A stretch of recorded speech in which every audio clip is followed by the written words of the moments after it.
Welcome to current affairs light YouTube channel. ఇవాటి మన క్లాస్లో రీసెంట్గా జరిగినటువంటి కరెంట్ అఫైర్స్లో ఇంపార్టెంట్ కాన్సెప్ట్ నేర్చుకుందామండి. మీకు కనుక మా ఛానల్లో ఉన్నటువంటి వీడియోస్ అండ్ ఎక్స్ప్లెనేషన్ నచ్చినట్లయితే మా ఛానల్ లైక్ చేయండి, షేర్ చేయండి అండ్ సబ్స్క్రైబ్ చేయండి. Welcome to current affairs light YouTube channel. ఇవాటి మన కాన్సెప్ట్ వచ్చేసి రీసెంట్గా బంగ్లాదేశ్లో ఏర్పడినటువంటి పరిస్థితులు ఏంటి అండ్ అక్కడ ఉన్నటువంటి సిచ్యువేషన్లో అక్కడ ఉన్నటువంటి ప్రధాని పారిపోవడం జరిగింది అండ్ టెంపరీగా మహమ్మద్ యూనస్ గారిని అపాయింట్ చేయడం జరిగింది. బంగ్లాదేశ్కి తాత్కాలిక గవర్నమెంట్ని ఏర్పాటు చేస్తున్నారు అనమాట ఆయన యొక్క అధ్యక్షతన. మహమ్మద్ యూనస్ గారిని బంగ్లాదేశ్కి టెంపరీగా ఎలక్ట్ చేయడం జరిగింది, అంటే ఆయన నియమించడం జరిగింది. ఈయన ఒక నోబెల్ లిటరేట్ అనమాట అండ్ నోబెల్ గ్రహీత. ఆయన బంగ్లాదేశ్ గవర్నమెంట్కి తాత్కాలికంగా ఏర్పాటు చేయడానికి హెడ్గా వచ్చారు. ఈయనైతే ఎందుకు రావడం జరిగింది, ఇంతట సడన్గా ఒక ప్రైమ్ మినిస్టర్ పోస్ట్ అనేది ఖాళీ అవ్వడం అంటే చిన్న విషయం కాదు. ఎందుకంటే బంగ్లాదేశ్లో రీసెంట్గా వచ్చినటువంటి పరిణామాల దృష్ట్యా అక్కడ పిఎంగా ఉన్నటువంటి షేక్ హసీనా గారు ఆ యొక్క పదవికి వీడ్కోలు పలికి ఆమె దేశం నుంచి పారిపోయిందనమాట. అక్కడ ఉన్నటువంటి సిచ్యువేషన్ అంతా క్రిటికల్గా ఉంది కాబట్టి ఆమె దేశం నుంచి కూడా పారిపోవాల్సినటువంటి సిచ్యువేషన్ వచ్చింది. ఎందుకోసం అంటే అక్కడ ఉన్నటువంటి స్టూడెంట్స్ ద్వారా ఉన్నటువంటి ఫోర్స్ ఏదైతే ఉందో వాళ్ళందరూ కూడా గవర్నమెంట్కి వ్యతిరేకంగా నిరసనలు వ్యక్తం చేయడం ద్వారా అండ్ మిలిటరీ కూడా ఈ యొక్క పరిస్థితిని కంట్రోల్ చేయలేకపోయింది. అండ్ ఇటువంటి సిచ్యువేషన్లో అక్కడ ప్రధానమంత్రిగా ఉన్నటువంటి షేక్ హసీనా గారు అక్కడ దేశం నుంచే పారిపోవాల్సి వచ్చిందనమాట. ఆమె వెళ్ళిపోవడంతో అక్కడ ఉన్నటువంటి పార్లమెంట్ ఏదైతే ఉందో ఆ పార్లమెంట్ డిజాల్వ్ అయిపోయిందనమాట. ఇప్పుడు కొత్తగా వచ్చినటువంటి మహమ్మద్ యూనస్ గారి ఆధ్వర్యంలో మళ్ళీ పార్లమెంట్ అనేది ఏర్పడి తాత్కాలిక ప్రభుత్వంతో పరిపాలన అనేది కొనసాగబోతుంది. ఎప్పుడైతే పార్లమెంట్ అనేది డిజాల్వ్ అయిపోయిందో ఆ నెక్స్ట్ ఖలేదా జియా గారు జైలు నుంచి విముక్తి పొందడం జరిగింది. ఆమె కూడా ఇంతకుముందు ప్రధానమంత్రిగా చేశారు బంగ్లాదేశ్ దేశానికి. బట్ ఆమెకి కొన్ని పరిస్థితుల దృష్ట్యా అంటే వాళ్ళ యొక్క ఫ్యామిలీ ఏదైతే ఉందో వాళ్ళు కరప్షన్కి పాల్పడడం జరిగిందనమాట. అవినీతి పాల్పడడంతో ఖలేదా జియా గారిని 17 ఏళ్ల పాటు జైల్లో ఉంచడం జరిగింది. 17 ఏళ్ల పాటు శిక్ష అనేది ఆమెకి ఇచ్చారు. ఈమె వెళ్ళిపోవడంతో అంటే హసీనా గారు వెళ్ళిపోవడంతో వెంటనే ఆమెను కూడా రిలీజ్ చేశారనమాట. ఎందుకంటే ఖలేదా గారు హసీనా గారి యొక్క ఆపోజిట్ పార్టీకి చెందినటువంటి వ్యక్తి అనమాట. అందుకని ఆమెని జైలు నుంచి రిలీజ్ చేయడం జరిగింది. అండ్ రీసెంట్గా వస్తున్నటువంటి నిరసనలు ఏవైతే ఉన్నాయో అవన్నీ కూడా స్టూడెంట్ల నుంచి గవర్నమెంట్కి చాలా ఈ మధ్య కాలంలో చాలా ఎక్కువగా పెరిగాయి అనమాట. ఆ పరిస్థితుల్లో తట్టుకోలేక అక్కడ బంగ్లాదేశ్కి ప్రధానమంత్రిగా ఉన్నటువంటి షేక్ హసీనా గారు దేశం విడిచి వెళ్ళిపోవాల్సి వచ్చింది. బట్ ఈ యొక్క కాంటెక్స్లో మనకు వచ్చినటువంటి ఇబ్బంది ఏంటి అంటే బంగ్లాదేశ్లో జరుగుతుంది కదా, మనకేం కాలేదు కదా అంటే మన దేశం బంగ్లాదేశ్ తోటి ఎప్పటికప్పుడు సత్సంబంధాలు అనేవి కలిగి ఉంది. అక్కడ అయితే ఇప్పుడు ఉన్నటువంటి పరిస్థితుల దృష్ట్యా అక్కడ ఉన్నటువంటి భారతీయ ప్రజలు ఎవరైతే అక్కడ వర్క్ చేస్తున్నారో అక్కడ జీవనాని కోసం వెళ్ళి అక్కడ ఉన్నారో వాళ్ళందరినీ కూడా సాధ్యమైనంత వరకు వెనక్కి తీసుకొని రావడం జరిగిందనమాట. అంటే నాన్ ఎసెన్షియల్ స్టాఫ్ కంప్లీట్గా కంపల్సరీ అవసరం లేదు అనేటువంటి స్టాఫ్ ఎవరైతే ఉంటారో వాళ్ళందరినీ కూడా ఇండియాకి తీసుకుని వచ్చారు. బట్ ఎవరైతే ముఖ్యమైన అఫీషియల్స్ ఉన్నారో వాళ్ళు అక్కడే ఉన్నారనమాట. అంటే మన దేశం నుంచి ఉండి బంగ్లాదేశ్లో వర్క్ చేస్తున్నటువంటి రాయబారులు ఎవరైతే ఉంటారో హై కమిషనర్స్ అంటాం వాళ్ళందరూ కూడా అక్కడే ఉన్నారనమాట. ఎందుకంటే ఇంకా మన దేశానికి బంగ్లాదేశ్ దేశానికి పరిస్థితులు అనేవి చక్కబడతాయని ఇంకా మన దేశం భావిస్తుంది కాబట్టి బంగ్లాదేశ్లో ఇంకా మన దేశానికి చెందినటువంటి రాయబారులు ఇంకా అక్కడే ఉన్నారు. కొంతమంది స్టాఫ్ను మాత్రం తిరిగి భారతదేశానికి పంపించివేయడం జరిగింది. ఎప్పుడైతే హసీనా గారు అక్కడ నుంచి వెళ్ళిపోవడం జరిగిందో వెంటనే అక్కడ సిచ్యువేషన్ చాలా ఇబ్బందికరంగా మారిందనమాట. ఎందుకంటే నిరసనలతోటి చాలా మందిని చంపేయడం కూడా జరిగిందనమాట. ఎందుకోసం ఇంత క్రూయల్గా అక్కడ నిరసనలు వ్యక్తమయ్యా కూడా మనం తెలుసుకుందాం. ఎయిర్ ఇండియా నుంచి అండ్ ఇండిగో రెండు యూజ్ చేసి మన దేశానికి చెందినటువంటి ఎవరైతే వ్యక్తులు ఉన్నారో వాళ్ళ ప్రజలు ఎవరైతే ఉన్నారో 400 మంది వరకు కూడా మనకి వెనక్కి తీసుకుని రావడం జరిగింది బంగ్లాదేశ్ క్యాపిటల్ నుంచి. And special air India flight ఒకటి తీసుకొని అందులో కూడా ఒక 205 మంది వరకు ప్రజల్ని మన దేశానికి తీసుకొని వచ్చారు. బంగ్లాదేశ్ ఢాకా నుంచి న్యూఢిల్లీకి ప్రజల్ని క్షేమంగా తీసుకొని రావడం జరిగింది మన దేశం యొక్క గవర్నమెంట్. ఇలాంటివి జరుగుతున్నప్పుడు ఎవరు బాధ్యత వహిస్తారంటే మన దేశం యొక్క ఉండేటువంటి ఏ డిపార్ట్మెంట్ వర్క్ చేస్తుంది అనేది కూడా మనం తెలుసుకోవాలి. మినిస్ట్రీ ఆఫ్ ఎక్స్టర్నల్ అఫైర్స్ ఏదైతే ఉంటుందో విదేశీ వ్యవహారాల శాఖ వారు ఇటువంటి ఇష్యూస్ జరిగినప్పుడు అక్కడ ఉన్నటువంటి ప్రజల్ని క్షేమంగా మళ్ళీ తిరిగి మన దేశానికి తీసుకొని వస్తారనమాట. మినిస్ట్రీ ఆఫ్ ఎక్స్టర్నల్ అఫైర్స్ అంటాం. Present ministry of external affairs మినిస్టర్గా ఎవరున్నారో నాకు కామెంట్ సెక్షన్లో తెలియజేయండి. అండ్ ఇక్కడ ఏదైతే ఇటువంటి సిచ్యువేషన్ జరుగుతుందో, ఇబ్బందికర పరిస్థితి జరుగుతుందో, ఇట్లాంటి పరిస్థితుల్లో అక్కడ అధ్యక్షుడిగా ఉన్నటువంటి, అంటే ప్రెసిడెంట్గా ఉన్నటువంటి, బంగ్లాదేశ్ ప్రెసిడెంట్గా ఉన్నటువంటి షాబుద్దీన్ గారు, అక్కడ ఉన్నటువంటి కొంతమంది అఫీషియల్స్ ఎవరైతే ఉన్నారో, అంటే ఇప్పుడు ఏదైతే నిరసనలు జరుగుతున్నాయో స్టూడెంట్స్ తరపున, అలా జరుగుతున్నటువంటి స్టూడెంట్స్ తరపు నిరసన వ్యక్తం చేస్తున్నటువంటి గ్రూప్స్లో హెడ్ ఎవరైతే ఉన్నారో నాయకులు, వాళ్ళని పిలిచి మాట్లాడారనమాట. ఎందుకంటే ఆ యొక్క ప్లేస్లో ఇంకా బంగ్లాదేశ్లో ఇటువంటి ప్రొటెస్టులు జరగకూడదు, శాంతించండి అని చెప్పి ఆయన పిలిచి మాట్లాడారు. అండ్ కానీ ఏవైతే విరమించండి అని చెప్పి రిక్వెస్ట్ చేశారో అవన్నిటి రిక్వెస్ట్ చేసినా కూడా ఒక 24 గంటల తర్వాత ఇంకా పరిస్థితులు అనేవి అధ్వానంగా మారిపోయాయి అనమాట. సో అటువంటి సిచ్యువేషన్లో అక్కడ ప్రైమ్ మినిస్టర్గా ఉన్నటువంటి హసీనా గారు ఆ ప్రదేశాన్ని వదిలేసి ఢిల్లీకి వచ్చేసారు. ఢిల్లీ నుంచి ఇక్కడ ఢిల్లీలో ఉండరు, ఢిల్లీలోంచి ఇంకెక్కడికైనా ప్లేస్కి వెళ్ళిపోతారు అనమాట. ఎందుకంటే ఎప్పుడైనా ఇక్కడ బంగ్లాదేశ్కి ప్రాబ్లం వచ్చినప్పుడు నెయిబరింగ్ కంట్రీస్లో ఉండటం అనేది క్షేమం కాదనమాట. ఎందుకంటే అది మన పక్కనే ఉన్నటువంటి నెయిబరింగ్ కంట్రీస్ ఏవైతే ఉన్నాయో వాటికి కూడా థ్రెట్ అయ్యేటువంటి ఛాన్స్ ఉంది. అందుకోసమే నేబరింగ్ కంట్రీగా మన దేశంలోకి వచ్చినప్పటికీ కూడా అక్కడ న్యూఢిల్లీ నుంచి ఇంకొక వేరే దేశానికి శరణార్థిగా అక్కడికి ఇంకో చోటికి వెళ్ళిపోవడం జరుగుతుందన్నమాట. సో ఇప్పుడైతే హసీనా గారు ఫస్ట్ న్యూఢిల్లీకి వచ్చి అక్కడ నుంచి ఎక్కడో ఒక చోటకి వెళ్ళిపోవడానికి ప్రయత్నిస్తూ ఉన్నారనమాట. ఎక్కువ మంది అనుకుంటుంది ఏంటంటే యూకేలో వాళ్ళ ఫ్యామిలీ ఎక్కువగా ఉంది కాబట్టి అక్కడికి వెళ్ళిపోవాలనుకుంటున్నారు, అంటే అక్కడ శరణార్థిగా వెళ్ళిపోయి యూకేలో ఉండాలనుకుంటున్నారు అని వార్తలు అయితే వచ్చాయి. బట్ కన్ఫర్మేషన్ అయితే ఏదీ లేదు. బట్ ఎక్కువ శాతం అయితే యుఏఈ కావచ్చు, సౌదీ అరేబియా, ఈ 2 ప్లేసెస్కి హసీనా గారు తను వెళ్ళిపోయే ఛాన్స్ ఉందన్నమాట. అంటే ఇక్కడ ఉన్నటువంటి పరిస్థితులను తట్టుకోలేక బంగ్లాదేశ్ నుంచి పారిపోయి యునైటెడ్ అరబ్ ఎమిరేట్స్ కావచ్చు, సౌదీ అరేబియా కావచ్చు, లేదా యూకే కావచ్చు, ఎక్కడికైనా సరే ఆమె వెళ్ళిపోయి ఇంకక్కడ జీవించాల్సి వస్తుంది. అండ్ బట్ ఇంత సిచ్యువేషన్ జరిగినప్పుడు అసలు ఆమె ఇంత క్రిటికల్ సిచ్యువేషన్లోకి ఒక దేశ ప్రధాని పారిపోవాల్సినటువంటి సిచ్యువేషన్ అనేది కలిగింది. ఎందువల్ల ఇటువంటి ప్రాబ్లమాటిక్ సిచ్యువేషన్ అనేది ఆమెకు వచ్చిందో మనం కూడా తెలుసుకోవాలి. ఎందుకంటే షేక్ హసీనా గారు ఇలా వెళ్ళిపోతారని ఎవరు అనుకోలేదు. ఎందుకంటే నియర్లీ 15 సంవత్సరాల నుంచి ఆమె ప్రభుత్వాన్ని చాలా చక్కగా నిర్వహిస్తుందన్నమాట.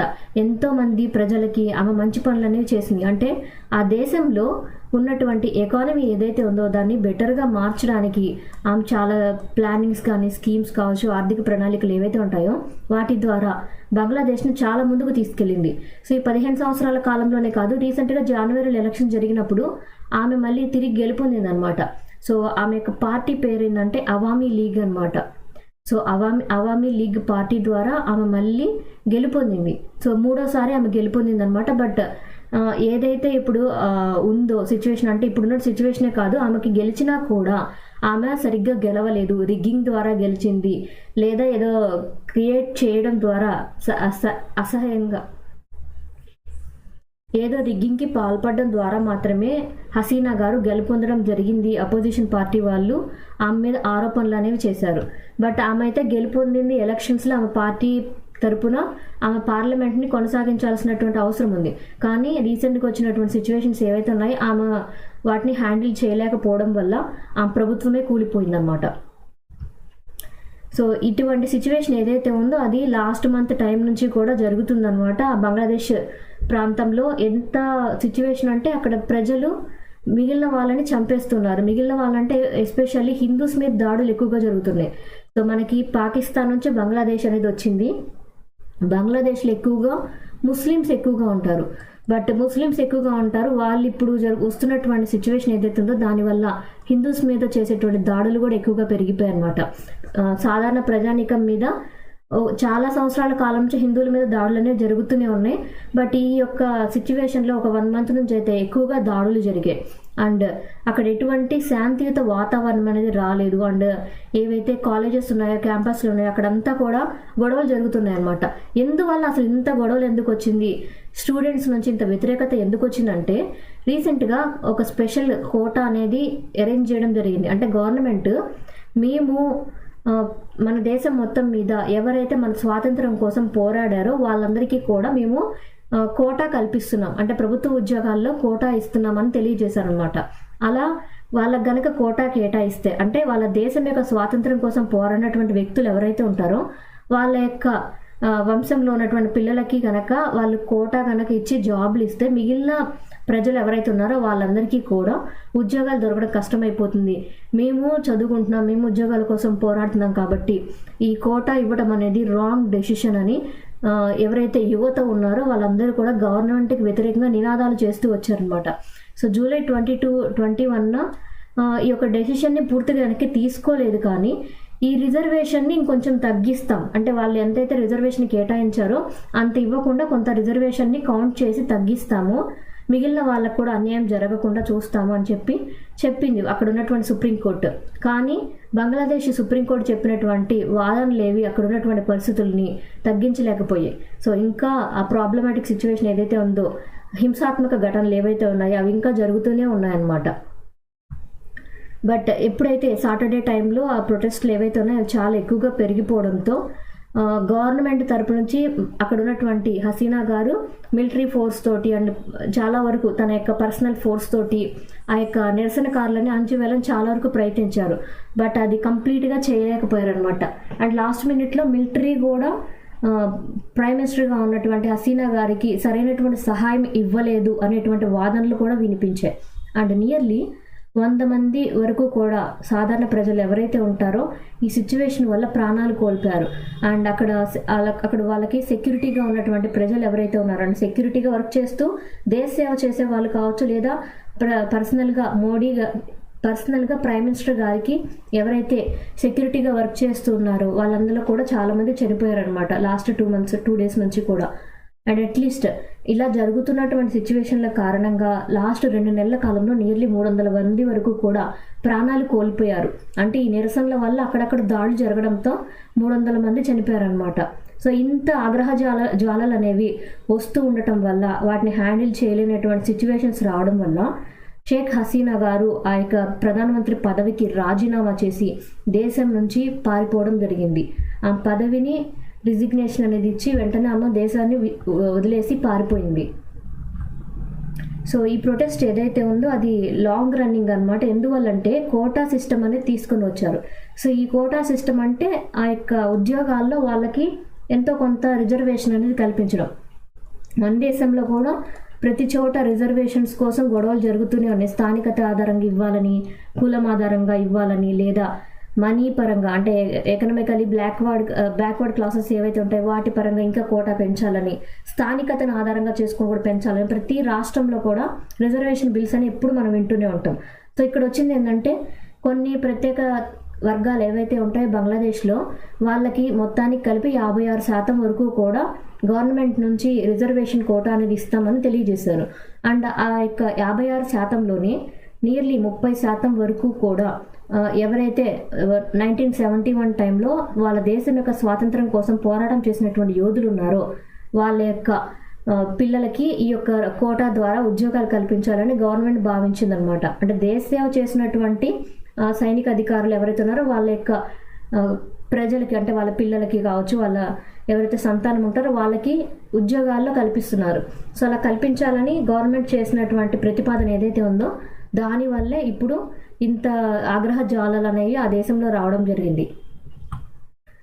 బట్ ఇప్పుడైతే అక్కడ ఉన్నటువంటి సిచ్యువేషన్ ఏ విధంగా ఉంది అంటే ఆమె వెళ్ళిపోయినప్పటికీ కూడా అక్కడ ఉన్నటువంటి పరిస్థితుల దృష్ట్యా ఎంత ఇబ్బందికర పరిస్థితులు ఉన్నాయంటే అక్కడ లా అండ్ ఆర్డర్ అనేది లేదు. అంటే శాంతి భద్రతలు అనేవి పూర్తిగా పక్కకి వెళ్ళిపోయాయి.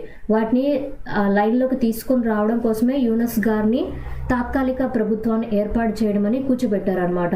సో ఇంత జరుగుతున్నప్పటికీ కూడా అక్కడ ఎక్కువ శాతం బాధింపబడుతుంది ఎవరంటే అక్కడ ఉన్నటువంటి హిందువులు అనమాట. హిందువులనే కాదు, ఏదైతే హసీనా గారి పార్టీ ఉందో ఆవామీ పార్టీ ఏదైతే ఉందో ఆ పార్టీకి చెందినటువంటి నాయకులు కావచ్చు, కార్యకర్తలు కావచ్చు, ఎవరైతే ఉంటారో వాళ్ళందరి మీద టార్గెటెడ్గా దాడులు చేస్తున్నారు. సో ఆ పార్టీకి చెందినటువంటి ఎవరైతే వర్క్ చేసేటువంటి కార్యకర్తలు ఉంటారో వాళ్ళని దాడి చేసి వాళ్ళు ఎంత దాడి చేస్తున్నారంటే అమానవీయంగా వాళ్ళని చనిపోయేంత ఎక్కువగా కొడుతున్నారు అనమాట. సో అంత ప్రాబ్లమాటిక్ సిచ్యువేషన్లో చాలామంది కార్యకర్తలు కూడా ప్రాణాలు కోల్పోయారు. అండ్ ఈ సిచ్యువేషన్ నుంచి బయటపడడం అంటే మళ్ళీ అక్కడ శాంతి భద్రతలని నెలకొనాలని అందరూ కోరుకుంటున్నారు.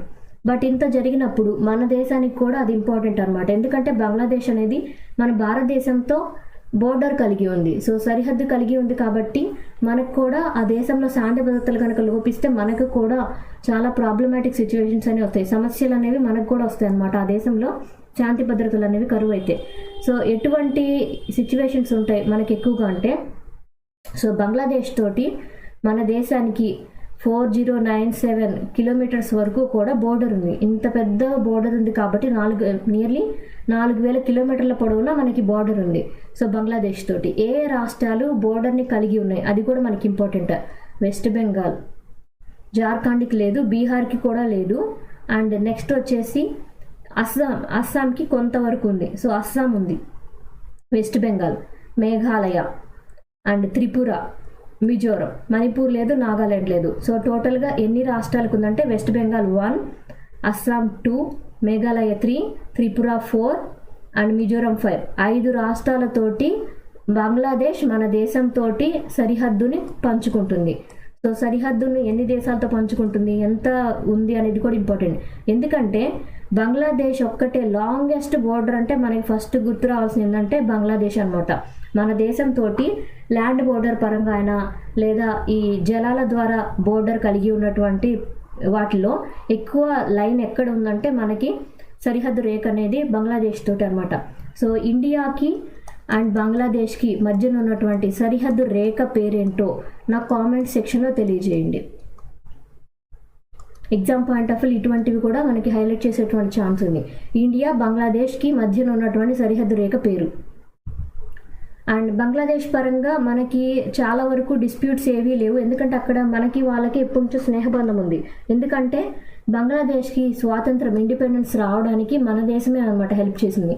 సో అందువల్ల మన దేశంతో ఎటువంటి బోర్డర్ డిస్ప్యూట్స్ అనేవి లేవు. కానీ కొంతవరకు ట్రేడింగ్ పరంగా కావచ్చు, లైక్ ఇల్లీగల్ మైగ్రేషన్, ఆ దేశం నుంచి మన దేశంలోకి వచ్చేటువంటి వ్యక్తులు కొన్నిసార్లు ఎక్కువైనప్పుడు, కొన్నిసార్లు ఏమన్నా పొలిటికల్ సెక్యూరిటీ ఇష్యూస్ వచ్చినప్పుడు కొన్నిసార్లు మాత్రమే మనకి ఆ దేశానికి కొన్నిసార్లు గొడవలు వచ్చాయి.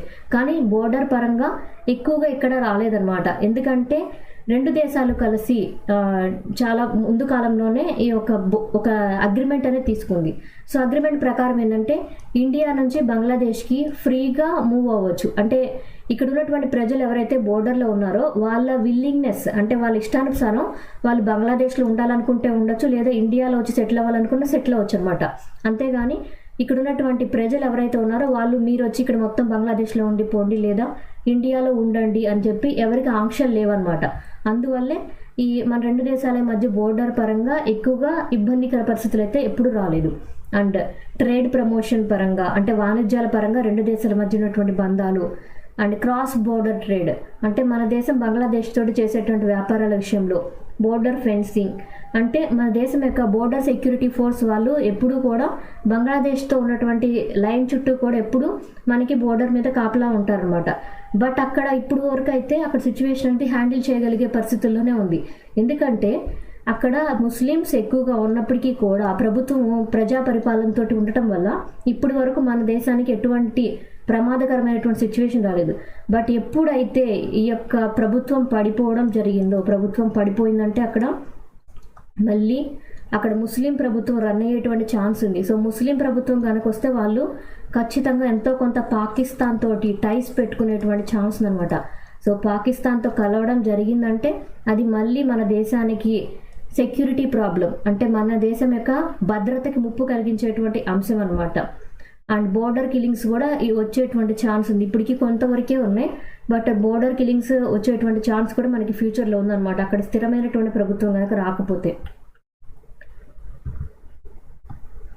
అండ్ మన దేశానికి బంగ్లాదేశ్కి మధ్యన ఉన్నటువంటి రిలేషన్షిప్స్ ఏవైతే ఉందో అంటే మన అంతర్జాతీయ సత్సంబంధాల్లో భాగంగా 2 దేశాల మధ్య ఏ విధమైనటువంటి బంధం ఉందనేటువంటి క్వశ్చన్ మనకి ఈసారి మెయిన్స్ ఎగ్జామ్లో అడిగేటువంటి ఛాన్స్ అనమాట. అందుకనే ఇప్పుడు ఉన్నటువంటి సిచ్యువేషన్లో ఇండియా బంగ్లాదేశ్ రిలేషన్షిప్ అనేది మనం ఒక ఎస్సే ప్రిపేర్ చేసుకోవడం అనేది ఉపయోగపడుతుంది. Thank you for watching my video. మీకు కనుక నా వీడియో ఎక్స్ప్లెనేషన్ నచ్చినట్లయితే నా వీడియోస్ లైక్ చేయండి, షేర్ చేయండి అండ్ సబ్స్క్రైబ్ చేయండి. మీకు నా వీడియోస్ ఏ విధంగా అనిపిస్తున్నాయో నాకు కామెంట్ సెక్షన్లో తెలియజేయండి. Thank you for watching my video.